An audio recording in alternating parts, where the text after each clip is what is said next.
Kumaon regiment ने इन बहादुरों के साथ देश को दिए 3 चीफ ऑफ आर्मी स्टाफ। हमारी रेजिमेंट कई क्षेत्रों में सर्वप्रथम रेजिमेंट रही है। उसमें एक क्षेत्र है giving the most number of chief of army staff to the Indian army. जो पहला हमारे army chief of army staff थे जनरल SM श्री नागेश, वो कुमाऊं रेजिमेंट से थे। उसके बाद कुमाऊं रेजिमेंट ने जनरल KS थिमैया जैसे शूरवीर और एक बहुत ही अच्छे चीफ ऑफ आर्मी स्टाफ इस देश को दिए।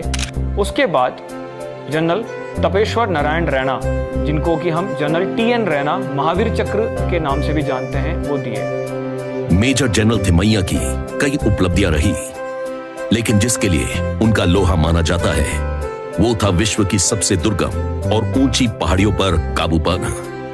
जोजिला, कारगिल, खल्सी और थारू जम्मू कश्मीर के बेहद सर्द पहाड़ी इलाके हैं। यहां दुश्मन से लड़ने के लिए, ट्रूप्स के पहुंचने के लिए हवाई पट्टी बनाना, ये इनकी ही दूरदर्शिता की वजह से हुआ। जहां लोगों ने कभी सड़कें तक नहीं देखी थी, वहां उन्होंने विमान उतारे। जनरल थिमैया ने हमेशा अपने सैनिकों के साथ कदम से कदम मिलाकर काम किया, और यही खूबी थी जनरल श्री नागेश की भी। 47-48 की लड़ाई में वो कोर कमांडर थे जब हमारा पाकिस्तान के साथ में पहला लड़ाई हुआ था।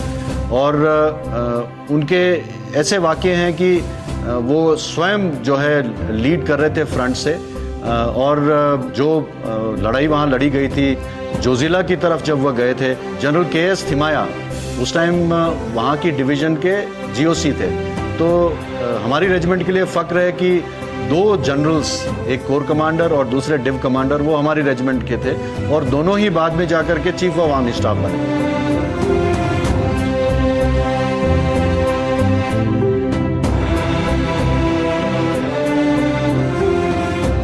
जनरल TN रैना को याद किया जाता है भारतीय सेना के मूल ढांचे में सुधार लाने के लिए।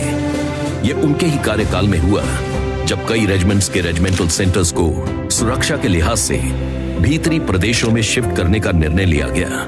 इसके साथ ही उनके नाम से जुड़े हैं वाक्य दूसरे विश्व युद्ध और 1962 और 1971 की लड़ाइयों के। दूसरे विश्व युद्ध में उन्होंने ग्रेनेड ब्लास्ट में अपनी एक आंख खो दी थी, लेकिन ये बात उनके आड़े कभी नहीं आई। कांच की एक आंख के साथ उन्होंने अपना पूरा सैन्य समय पूरा किया और 19